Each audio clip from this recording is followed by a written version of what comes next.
اداکارہ حمائمہ ملک کا معروف عالم دین مفتی طارق مسعود کو فون، اپنی فلم کے ایک متنازع مکالمے پر معذرت کر لی۔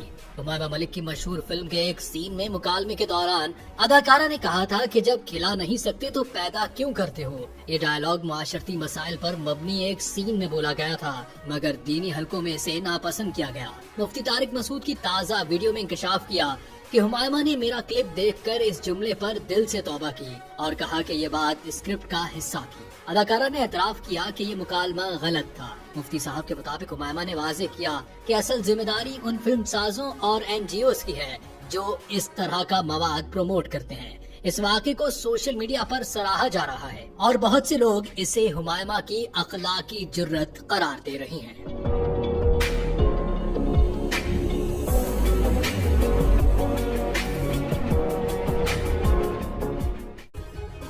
سبسکرائب کریں اور بیل دبائیں تاکہ کوئی خبر رہ نہ جائے۔